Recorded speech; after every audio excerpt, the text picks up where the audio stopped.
Yes, katwongeye tukwifuriza ibihe byiza kuri wowe udukurikiye muri aka kanya, twizere ko ukomeje kugenda umererwa neza. Tugwaye ikaze makuru agezweho ni muri uyu mugoroba wo ku itariki ya 5 z'ukwezi kwa gatatu mwaka 2025. Tugaze makuru rero, amakuru ukomeje kugenda agaragara ku butaka bwa Repubulika Iharanira Demokarasi ya Kongo, aho rero igisirikare cya leta FARDC gikomeje kugenda gisakiranya n'umutwe twaje intwaro wa M23. Kugeza rero amaginganga y'ibintu bikomeje kugenda bikomera ku butaka bwa Repubulika Iharanira Demokarasi ya Kongo, aho rero igisirikare cya leta FARDC gikomeje kugenda kirigirira ubwoba umutwe wa M23 bitewe n'ingamba kugeza amaginganga ya M23 yamajije gufata. Turaza kubagezaho bimwe cyangwa se imwe mu myanzuro M23 yamajije gufata, ndetse n'ingamba zikarishye ku kijyanye n'igisirikare cya Repubulika Iharanira Demokarasi ya Kongo n'abafatanyabikorwa babo, harimo aba Wazalendo, harimo aba FDLR ndetse n'abarundi. Kugeza amaginganga rero bikomeje kugenda bihindura isura ku butaka bwa Repubulika Iharanira Demokarasi ya Kongo.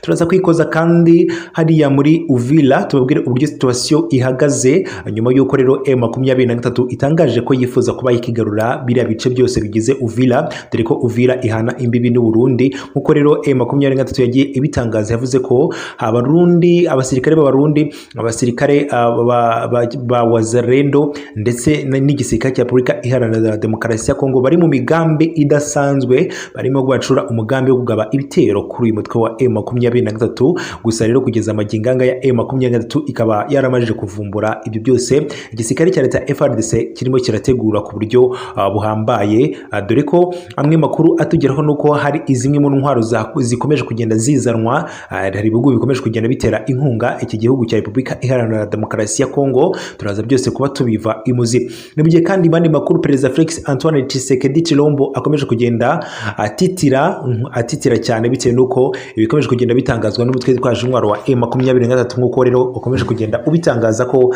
wifuza kuba washinga cyangwa se wazamura idarapo rya Kivu y'Amajyepfo ndetse na Kivu y'Amajyaruguru, bityo AFC ikagira idarapo ryayo muri rusange. Nkuko rero Repubulika Iharanira Demokarasi ya Kongo murabizi ko nayo ifite flag yayo cyangwa se idarapo. Rero abaturage bakaba bifuza ko igisirikare cyangwa se inyeshyamba za M23 zifuza kuba zigiye guhagarika cyangwa se kuzamura idarapo rya Kivu y'Amajyepfo ndetse na Kivu y'Amajyaruguru. Nibyo rero tugiye kuba tugarukaho muri aya makuru, tugushimira cyane ko wowe tugenda twibanira buri munsi makuru n'ibiganiro tugenda tubategurira hano ku Inyota TV. Twizere ko mukomeje kugenda mumererwa neza. Reka rero twinjire makuru yacu tutabatindiye, nuko amakuru tufite ni menshi cyane, aho tugiye guhera ku makuru avuga ko Perezida Felix Antoine Tshisekedi Tshilombo akomeje kugenda agira ubwoba bukomeye cyane bise no ku mitwe ya M23 ukomeje kugenda umukora mu nkokora umusubirizo. Niyo mpamvu rero Perezida Felix Antoine Tshisekedi akomeje kugenda akora uko ashoboye kose,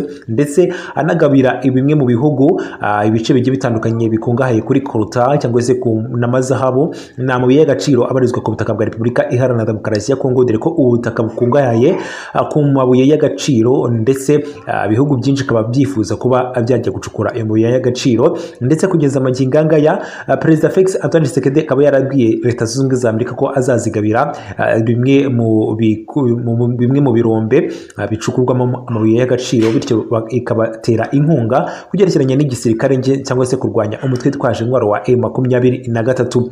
Kugeza amaginganga ya M23 ikomeje kugenda ishinja igisirikare cya leta FARDC mu kugaba ibitero kuri uyu mutwe wa M23 ndetse no kugaba ibitero ku batuye igihugu ndetse muri rusange. Perezida Felix Antoine Tshisekedi akaba ari mu mazi abira kugeza amaginganga, aho rero akomeje kujya gusaba ubufasha buturutse mu bindi bihugu, harimo hariya muri Angola. Avuga ko igihe byamukoberanye cyangwa se umutekano we wahungabanye azahita yitabaza iriya Angola cyangwa se ariho azahungira.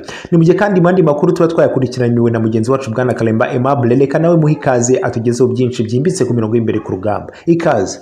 Ni imirwano ikomeje kugenda ikara ndetse n'akarata ku butaka bwa Kongo, aho nakubwiza ukuri yuko ubu ngubu imirwano iri kototera ibice byahariya muri Uvira mu misozi myinshi itandukanye ndetse n'ahitwa Mwenga. Biri kuvuga yuko M23 ikomeje kuvudukana icyitwa aba FDLR itabababarira, ndetse n'icyitwa Wazalendo na bimwe mu bisigisigi by'abasirikare b'abarundi mu babashije kuba basigara kuri ubutaka bwa Kongo, dore yuko abenshi bihungiye bakigira mu gihugu cyabo. Mu nkuru zidasanzwe rero tukuzaniye aka kanya turaza kugaruka ku cyitwa umugabo witwa General Pacifique Ntawunguka wamenyekanye ku izina rya Omega. Uyu ni umuyobozi w'ishami rya gisirikare rya FDLR rizwi nka Foka. Nyamuneka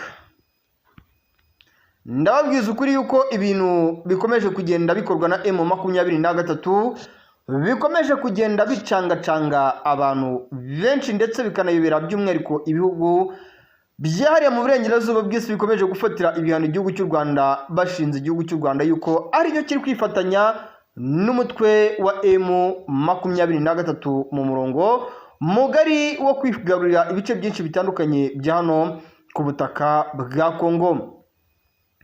Mu makuru rero yimbitse y'uno mugabo ngira ngo mwigize kumva hari ibimwe mu binyamakuru byavuze yuko uno mugabo Omega ashobora kuba yarishwe n'abasirikare umutwe wa M23 ngo yiciwe mu ndaki n'abandi basirikare ngo baba officers ba FARDC, ariko iyi nkuru twirinze kuyitindaho cyane hano ku murongo wacu mugari, dore ko icyo tuturangaje aba ari ukubagezaho amakuru agezweho kandi yizewe umunsi ku munsi.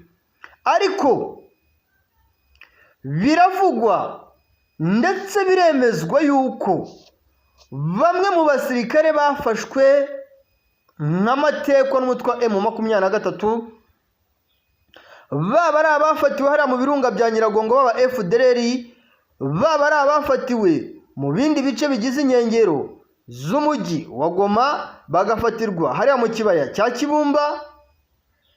Biri kuvugwa yuko uno mugabo General Pacifique Ntawunguka uzwi ku izina rya Omega nawe ari mu mubare w'abasirikare barenga 156 bafatiwe hano muri Kivu y'Amajyaruguru ndetse muri Kivu y'Amajyepfo baba FDLR. Uyu ni umurongo M23 yihaye mu cyitwa double operation, ni cyitwa operation yo guhiga aba FDLR ari nakibihurizamo hamwe no gutabara abaturage bo mu gihugu cya Kongo bajujujwe n'ubutegetsi bw'ingoma ya Antoine Felix Tshisekedi Tshilombo ndetse n'icyitwa abafatanyabikorwa be. Uru ni urugamba rero ubona rutoroshye, ni urugamba ubona yuko FARDC umunsi ku munsi ikomeje gukubitwa uruhenu n'umutwe wa M23, ari nako bamwe mu bafatanyabikorwa ba FARDC bakomeje kwijundika igihugu cy'u Rwanda yuko aricyo gishyigikiye umutwe wa M23 mu murongo mugari wo kuzana umutekano ndetse n'ubuzima hano mu ntara ya Kivu y'Amajyaruguru.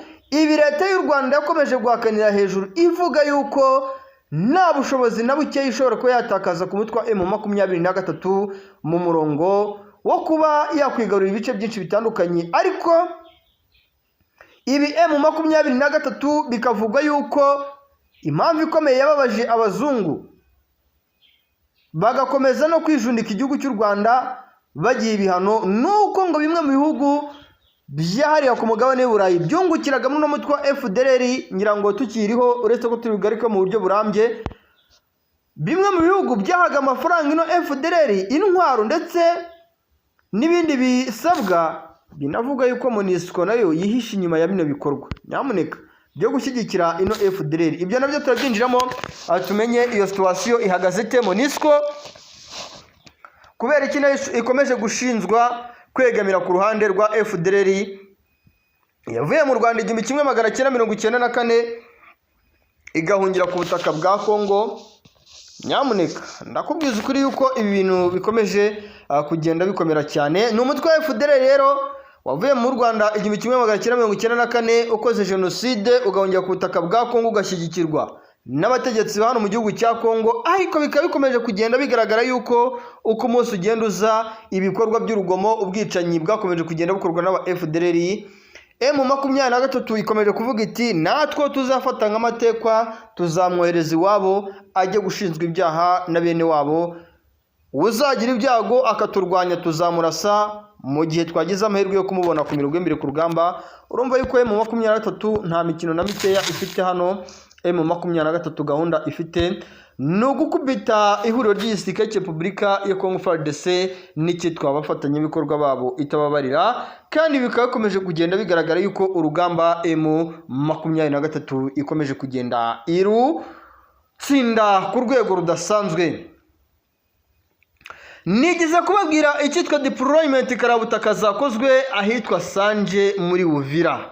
Nyamuneka Sanje hari abasirikare b'Abarundi, hari abasirikare b'Abazalendo, hari abasirikare baba FARDC bivuga ko bari abahibu special force, aba bakomando b'abahibu bagize gutya ngo bagerageza kwitambika M23.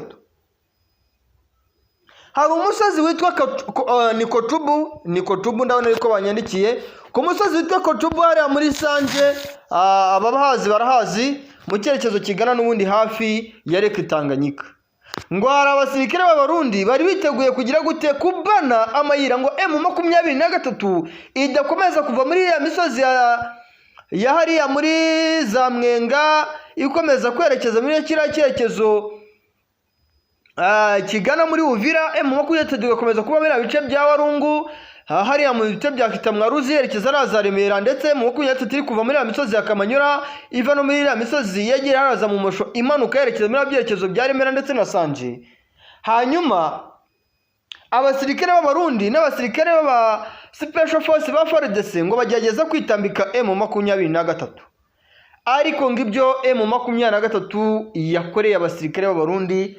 Iyi operation ngo yaguyemo abasirikare bagira kuri 36 ku ruhande rw'u Burundi, FARDC takrezamo abakomando bagera kuri 81 bifatanyije hamwe n'Abazalendo. Ubwo ntago turamenya imibare y'abakomando baguyeho ni abangahe, dore yuko M23 ari nayo igerageza kudoreza